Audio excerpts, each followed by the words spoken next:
মেয়েরা আবার কমেন্ট্রি করে নাকি? সবাইকে সব জায়গায় মানায় না দিদি। খেলার কিছু বোঝো দিদি? বাংলা কমেন্ট্রির জন্যই তো বাংলা চ্যানেলে খেলা দেখা যায় না। এরকম নানা কটূক্তির সম্মুখীন হতে হয়েছে সোশ্যাল মিডিয়া ইনফ্লুয়েন্সার প্রেরণা দাসকে। কেকেআর ভার্সেস আরসিবি ম্যাচে প্রেরণা দাসের উপস্থিতিতে তৈরি হয়েছে বিতর্ক। কেন একজন সোশ্যাল মিডিয়া ইনফ্লুয়েন্সারকে ডাকা হলো কমেন্ট্রি বক্সে, তা নিয়েও উঠেছিল প্রশ্ন। হয়েছিল চূড়ান্ত ট্রোল, জানিয়ে অবশেষে মুখ খুললেন বাঙালি কন্যা। সোশ্যাল মিডিয়ার অতি পরিচিত নাম প্রেরণা দাস। বাংলার এই সমাজ মাধ্যম ইনফ্লুয়েন্সারের reel video lakh lakh view পার করে নিমেষে। ইনস্টায় তার ফলোয়ার সংখ্যা প্রায় 3 লাখ ছুঁই ছুঁই, ফেসবুকেও তুমুল জনপ্রিয়। কিন্তু আচমকাই নেটপাড়ার ট্রোলের মুখে এই সোশ্যাল মিডিয়া ইনফ্লুয়েন্সার। প্রেরণাকে বলতে শোনা যায়, আমি গত 5 বছর ধরে কন্টেন্ট ক্রিয়েটর হিসেবে কাজ করছি। আমরা যারা এই কাজ করি তারা সকলেই ট্রোলিংয়ের সঙ্গে অভ্যস্ত। আমি বিশ্বাস করি খারাপ বলার লোক যেমন আছে তেমন উৎসাহিত করার লোকও থাকবে, তাই কখনো ট্রোলে মুখ খুলিনি।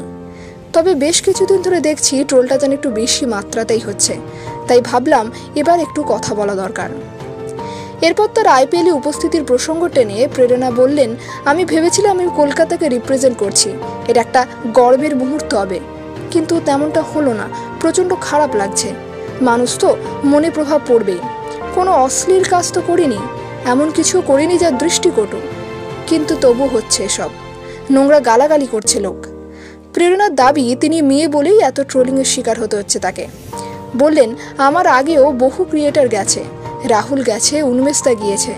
আমার মনে হয় একটা মেয়ে বলেই এত লোকের সমস্যা, যে কীভাবে পৌঁছে গেল ওখানে। মুম্বাই দিল্লিতেও কিন্তু হচ্ছে, শুধু কলকাতায় নয়। এখনও অনেক লোক বোঝে না ক্রিয়েটারদের ক্ষমতাটা কতটা।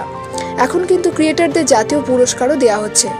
আমি ভেবেছিলাম আমরা কলকাতাকে রিপ্রেজেন্ট করা কলকাতাবাসীর কাছে গর্বের হবে, কিন্তু তা হয়নি। একটা শব্দ ব্যবহার করতে বাধ্য হচ্ছি, কিছু মানুষের ফেটেছে। সত্যি তো, আজ কি তবে একজন মেয়ে কমেন্ট্রি বক্সে গেছে বলে এত কটূক্তি? সত্যি আমাদের সমাজ এখনো মহিলা আর পুরুষকে একই নজরে দেখতে পারে না। মহিলারা একটু এগিয়ে গেলেই কটূক্তির সম্মুখীন হতে হয়। আমাদের ভাবনা চিন্তার পরিবর্তন করা খুবই প্রয়োজন।